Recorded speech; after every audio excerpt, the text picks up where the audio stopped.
బొల్లారంలో 56 లక్షలకే gated కమ్యూనిటీలో 2 BHK flat. Just call. Hi, welcome to మనం TV. నేను మీ కట్ట కార్తీక్. మనతో ఉన్నారు ప్రముఖ సుప్రీంకోర్టు అడ్వకేట్ సాయి కృష్ణ ఆజాద్ గారు. సార్ నమస్కారం. సార్ నమస్తే అండి. బాగున్నారా?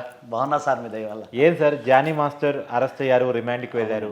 అయితే రిమాండ్ రిపోర్ట్లో ఆయన నేరాన్ని ఒప్పుకున్నారు అని నడుస్తుంది. ఏం నేరం ఒప్పుకేసుకున్నట్టేనా? ఇంకా అంటే కామన్ మ్యాన్కి ఏమవుద్దంటే అండి, నేరాన్ని ఒప్పేసుకుంటే ఇక నేరం చేసినట్టేనే అన్నట్టు ఉంటుంది. సో జనరల్గా అరెస్ట్ చేసేటప్పుడు కొన్ని ఫార్మాలిటీస్ ఉంటాయండి. ఎఫ్ఐఆర్ తదాంతరం అతను అరెస్ట్ చేయడం, అదే గోవాలో ఎక్కడ అరెస్ట్ చేసి తీసుకురావడం జరిగింది. అవును. తీసుకొచ్చినప్పుడు ఏంటంటే ఆ సందర్భంలో అతని మామూలుగా కొన్ని వైద్య పరీక్షలకు పంపిస్తారు. పంపించిన తర్వాత అతనికి అంటే ఇప్పుడు ప్రజెంట్ ఇంట్రాగేషన్ చేసే సమయం లేదు కాబట్టి కోర్టు ముందు ప్రొడ్యూస్ చేసేటప్పుడు రిమాండ్ రిపోర్ట్ అనేది ఒకటి ఉంటుంది అనమాట. అంటే ఒక వ్యక్తిని ఎందుకు రిమాండ్ చేయాల్సి వచ్చింది, అంటే ఎందుకు అరెస్ట్ చేయాల్సి వచ్చింది, దానిలో పరిణామ క్రమాలు ఏ విధంగా ఉంటాయి, అలాగే అతను నేరం చేశాడా లేదా, ఇవన్నీ కూడా దాంట్లో ఉంటాయండి. ఎస్టాబ్లిష్మెంట్ చేస్తారు పోలీసు వారు. సో అంత మాత్రం నేరం చేసినట్టు కాదు, దాన్ని రిమాండ్ రిపోర్ట్ మాత్రమే అంటాం. ఆ రిమాండ్ రిపోర్ట్ ఎంతవరకు పనిచేస్తుంది, బెయిల్ వరకు మాత్రమే పనిచేస్తుంది. ఇప్పుడు FIR okay, FIR next arrest చేసినప్పుడు ఇది అంటే బిలో 7 years నేరాలకు రిమాండ్ రిపోర్ట్ ఉండదు. ఇది అబోవ్ 7 years నేరాలు కాబట్టి అది రిమాండ్ రిపోర్ట్లో రాస్తారు, ఇవన్నీ రాస్తారు. అతను ఒప్పుకున్నాడని, అమ్మాయితో ఉన్నట్టుగా చేసినట్టుగా అవన్నీ నేరాంగీకారం రాస్తారు. అలా రాయకపోతే మీకు కేసు ఎట్లా ఎస్టాబ్లిష్మెంట్ అవుతుంది? ఇతను నేరం చేయలేదు అంటే పోలీసులు ఎట్లా అరెస్ట్ చేస్తారు? అలా రైట్ ఉంటుంది కదా. సో కోర్టు వారికి విన్నవిస్తారు, దాన్ని రిమాండ్ రిపోర్ట్ అంటారు. ఆ రిమాండ్ రిపోర్ట్ దేనికి పనికి వస్తుంది అంటే, మేము బెయిల్ వేయడానికి పనికి వస్తుంది. అప్పుడు ఏదైతే అది ఉందో అది మేము బెయిల్ పిటిషన్లో మామూలుగా ఏం రాస్తాము, పోలీసు వారు కావాలని ఒప్పించారు, సో అతను చాలా మంచి వ్యక్తి, లా అబైడింగ్ సిటిజన్, అతను నేరం చేయలేదు, ఏదైనా ఉంటే is ready to prove is innocence during the trial అని చెప్పి అలా రాస్తాం మేము. మా బెయిల్ పిటిషన్లు అవి ఉంటాయి. సో అంత మాత్రం చాలా మంది ఇప్పుడు ఇద్దరు ఇంకెవరో ఫోన్ చేశారు మన వాళ్ళు, అన్న ఏంటన్నా ఆయన అప్రూవర్గా మారిపోయారా, ఏంటి నేరం అంగీకరించినట్టు. ఎట్లా నేర అంగీకారం అవుతుంది? మీకు ఇండియన్ ఎవిడెన్స్ యాక్ట్ 26 ప్రకారంగా ఎవరైనా సరే పోలీసు వారి ముందు కనుక కన్ఫెషన్ స్టేట్మెంట్ అంటే నేను నేరం చేస్తున్నాను ఒప్పుకున్నది కోర్టులో చెల్లదు. కోర్టులో జడ్జి గారి ముందు మళ్ళీ ఇవ్వాలి. ఎస్, అది ట్రయల్లో తెలియాలి. 313 ఎగ్జామినేషన్ ఉంటుంది. ఆ టైంలో పోలీసు వారు కోర్టు వారు అడుగుతారు, కానీ టైం పడుతుంది. ఇప్పుడు ఎక్కడ అడుగుతారు, 1 year పడుతుంది. కానీ చాలామంది ఏంటంటే నేరం ఒప్పేసుకున్నాడంట, మన రిమాండ్ రిపోర్ట్ ఇలా వచ్చేసింది అంటే. ఇప్పుడు నేరం ఒప్పేసుకుంటే శిక్ష తగ్గడానికి అవకాశం ఉంది. అది పోలీసు వాళ్ళకి ఏం సంబంధం అండి? ఇప్పుడు నేరాంగీకారం అనేది పోలీసు వాళ్ళ ముందు మామూలుగా క్రైమ్ వాళ్ళు ఎంతసేపు పోలీసు వాళ్ళు క్రైమ్ ఎస్టాబ్లిష్మెంట్ చేస్తారు, ఫిక్స్ చేస్తారు. ఏంటి నేరం అంగీకరించడం అంటే ఏ సందర్భంలో అంగీకరిస్తాడు? నేను చేయనప్పుడు నేరం అంగీకరించే రైట్ ఎక్కడ ఉంది? ఇప్పుడు నిన్న వీడియోలు చూస్తూ ఉన్నాను, వాళ్ళ భార్య గారు కూడా ఏదో చెప్తున్నారు.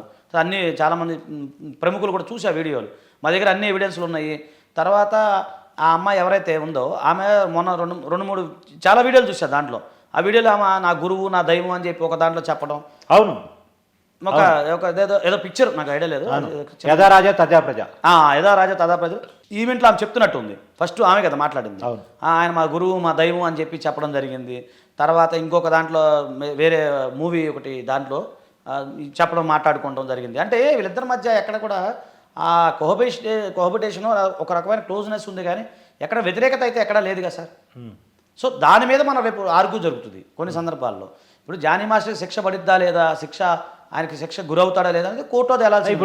ఇప్పుడు విషయం ఏంటంటే, ఈ అమ్మాయి వెనకాల ఎవరో ప్రముఖ డైరెక్టరు, ఓ ప్రముఖ హీరో వీళ్ళున్నారు అన్నటువంటిది ఒక అభియోగాలు నడుస్తూ ఉన్నాయి.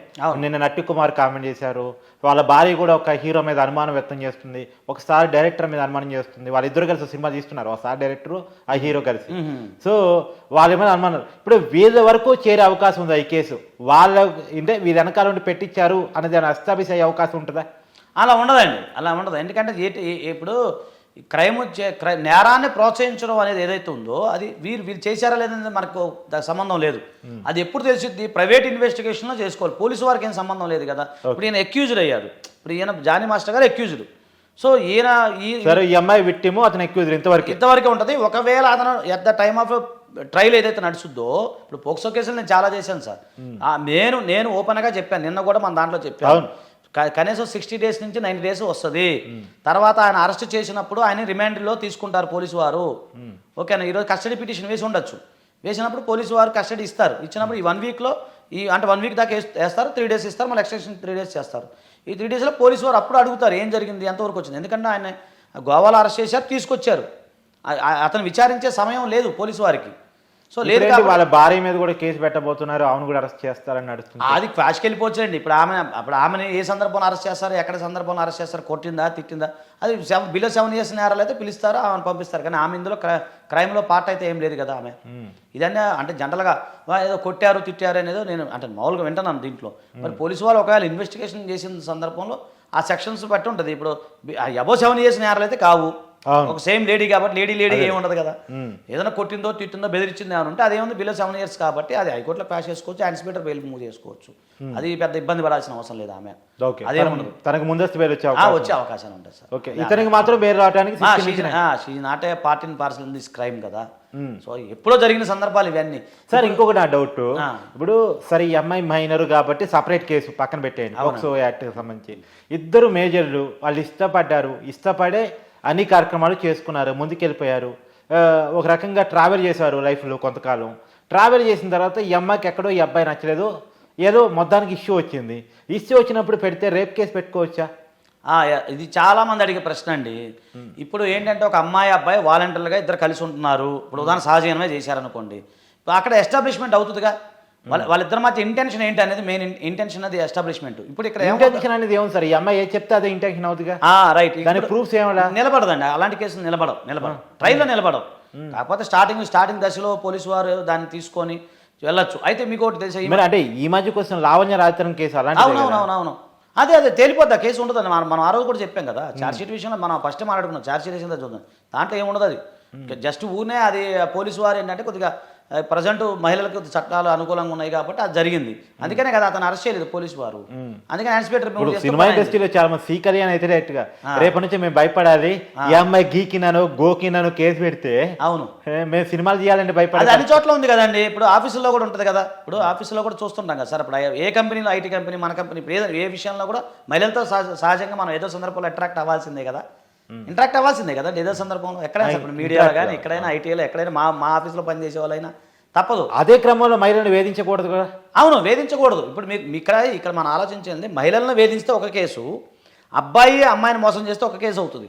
ఇప్పుడు మీరు అడిగే ప్రశ్న ఇద్దరు వాలంటీర్లుగా ఉంటూ, ఇప్పుడు వాలంటరీ సెక్స్ ఓపెన్ చెప్పడం వాలంటరీ సెక్స్గా ఉంటూ వాళ్ళు కలిసి ప్రయాణం చేస్తూ ఒకరి అవసరాలు ఒకరు తీర్చుకుంటూ ఏంటి ఆ సందర్భంలో కేసు పెడితే ఏంటి అనేది మీరు అడిగే ప్రశ్న. అవి నిలబడవండి, అలాంటివి ఏమి నిలబడవు. పూర్తి ఎస్టాబ్లిష్మెంట్ ఉంటుంది. ఇప్పుడు మనకు ఎగ్జాంపుల్ అండి, ఒక ఎగ్జాంపుల్. ఒక అబ్బాయి పెళ్లి చేసుకోవాలనే ఉద్దేశంతో అమ్మాయి మేము చేసిన కేసు ఇద్దరు కలిసి ఉన్నారు, కలిసి కొనసాగినప్పుడు అతను వాళ్ళ చెల్లెలి పెళ్లికి సంబంధించిన డబ్బును దాచుకొని అమ్మాయి ఖర్చు పెట్టాడు. అమ్మాయి చదువుకొని అమెరికా వెళ్ళిపోయి వేరే రకంగా వెళ్ళినప్పుడు ఈ అమ్మాయి ఇతని మీద కేసు పెట్టింది, ఇట్లా మోసం చేశాను. తీరా చూస్తే మా దగ్గర ఎకనామికల్ ట్రాన్సాక్షన్ ఉన్నాయి, ఇతను ఖర్చు పెట్టినవి ఉన్నాయి, అన్నీ ఉన్నాయి. సో ఇవన్నీ పోలీసు వారు ఇన్వెస్టిగేషన్ చేస్తారు కదా. చేసే సందర్భంలో ఏమవుతుందంటే అలాంటివన్నీ మామూలుగా నిలబడవు, కేసు పరంగా నిలబడవు. ఇప్పుడు మీరు అడగచ్చు, ఇది రాజధాని కేసులో మరి పోలీసు వారు ఇంత సీరియస్గా వెళ్ళిపోయి అరెస్ట్ చేసి అలాగా ఇప్పుడు జానీ మాస్టర్ లాగా అరెస్ట్ చేసే అవకాశాలు ఏమి లేవు కదా దాంట్లో. అవును, మామూలు ఎఫ్ఐఆర్ కట్టారు, ఇన్వెస్టిగేషన్ చేశారు. అంటే ఆయన ముందస్తు బెయిల్ వచ్చింది కాబట్టి అరెస్ట్ అంటే రైట్, అంతే. దీని ఇంటెన్సిటీ లేదు కదా సార్, పోలీసు వారికి తెలుస్తుంది కదా. ఇంటెన్సిటీ 2 నిమిషాలు పోలీసులు అరెస్ట్ చేయడం ఏముందంటే ఆయన ఒకసారి ప్రెస్ మీట్లో కూడా ఉన్నారు, డైరెక్ట్ లైవ్లోనే చెప్పాడు ఆయన. అప్పుడు ఇలా డైరెక్ట్గా ఎక్కడికి వెళ్ళి అరెస్ట్ చేయొచ్చుగా. అదేనండి ఇంటెన్సిటీ. బట్ ఒకవేళ ముందస్తు బెయిల్ వచ్చినా కూడా ఆయన అరెస్ట్ చేయడం పెద్ద ఇబ్బంది కాదుగా పోలీసు వారికి. కాకపోతే కేసు యొక్క ఇంటెన్సిటీ ఏంటి, ఆ తీవ్రతను బట్టి ఉంటుందండి. సో ఇప్పుడు నేనేమంటున్నానంటే జనరల్గా అందరికున్న డౌట్ ఏంటంటే కస్టడీ రిమాండ్ రిపోర్ట్లో ఇతను ఒప్పుకున్నాడు, నేరాన్ని అంగీకరించాడు కాబట్టి ఈయన అప్రూవర్గా మారిపోయాడు, ఏం లేదు ఇంకా ఈయనకి శిక్ష పడదా అనుకున్నది కాదు. అది కరెక్ట్. ఇప్పుడు ఈ కేసు నిలబడే అవకాశం ఉందా జానీ మాస్టర్ మీద? నాకు తెలిసి ఇంకా ఛార్జ్షీట్ ఒకటి చూస్తే కానీ నేను క్లారిటీ చెప్తాను. లేదు, నాకున్న ఎక్స్పీరియన్స్ అయితే డౌటే, నిలబడదు అని నేను అనుకుంటున్నాను. అవునా? ఎందుకంటే మైనర్ ఉన్నప్పుడే అమ్మాయి మీద అఘాయిత్యాన్ని పాల్పడ్డాడని అభియోగాలు అవుతున్నాయిగా. అదే సార్ నేను చెప్పేది, దానికి సంబంధించిన పోలీసు వారు ఎస్టాబ్లిష్మెంట్ చేస్తే కదా నిలబడేది. ఎస్టాబ్లిష్మెంట్ ఎంతవరకు చేస్తారని మనం చూడాలి, వెయిట్ అండ్ సీ కదా సార్. అది వెయిట్ అండ్ సీ. అది దాంట్లో ఏదైనా ఒకటే సార్, పోలీస్ నిజంగా జరిగిందా లేదా అనేది ఎప్పుడు జరుగుతుంది, పోలీసు ఇన్వెస్టిగేషన్లో జరుగుతుంది. ఇన్వెస్టిగేషన్లో అలా కొన్ని మెడికల్ రిపోర్ట్స్లో కొన్ని సందర్భంగా వచ్చిన సర్కమస్టాన్స్ ఎవిడెన్స్ ఏవైతే ఉన్నాయో ఆ మెయిన్ ఎవిడెన్స్ ప్రాథమిక సాక్ష్యాలను అన్ని తీసుకొని పోలీసు వారు ఛార్జ్షీట్లో కనుక ఎస్టాబ్లిష్మెంట్ చేసినప్పుడు, దానికి సంబంధించిన ట్రయల్ నడిచినప్పుడు, కరెక్ట్గా ట్రయల్ నడుస్తున్నప్పుడు అప్పుడు మీకు ఇది ఎలా సాధ్యం అసలు? ఎప్పుడో ఒక 5-6 సంవత్సరాల క్రితం వాళ్ళ మధ్య జరిగినటువంటి ఒక సంబంధాన్ని ఎస్టాబ్లిష్మెంట్ చేయటం అనేది ఎలా సాధ్యం అసలు? అదే పోలీసు వారు ఈ కేసులో పోలీసు వారు చూడాలి. అందులో మనం మీరు అన్నట్టు వీడియోలు కూడా చూసాం కదా, అతను నా దైవము నా గురువు వీళ్ళిద్దరి మధ్య ఏమి గొడవ అయితే ఏం లేదు కదా సార్. అవును. ఒక గొడవలు అయితే కనపట్లేదు. అది ప్రతిదీ వాళ్ళ జర్నీ చూసుకున్నట్లయితే, జర్నీ ఆఫ్ పాయింట్ వ్యూలో చూసుకున్నట్లయితే ఉంది. ఇప్పుడు మీరు అన్నట్టుగానే అంటే ఇప్పుడు ఎవరో నట్టికుమార్ గారు ఎవరో కళ్యాణ్ గారు ఏదో అన్నట్టుగానే సరే ఎవరన్నా పెద్ద మనుషులు హస్తం ఉందా, ఆ విధంగా ఆ కోణంలో ఉందా అనేది కూడా మనం ఆలోచించుకోగలగాలి. అయితే ఇంకోటి ఏంటంటే మేము న్యాయవాదిగా మా కొన్ని అంటే అది ఏమన్నా ఎస్టాబ్లిష్ అయ్యే అవకాశం ఉంటుందా, ఈ అమ్మాయి వెనకాల ఎవరో ఉండి కావాలని బలవంతంగా పెట్టించారు అనేది? అదేముంటుంది, ఎంతవరకు ఉపయోగపడుతుంది సార్? ఇన్ఫ్లుయెన్స్ వరకే ఉపయోగపడుతుంది కానీ అంతే, అంతవరకే వ్యవస్థలో కొంతవరకు ఇన్ఫ్లుయెన్స్ చేయగలుగుతారు ఎవరైనా కానీ.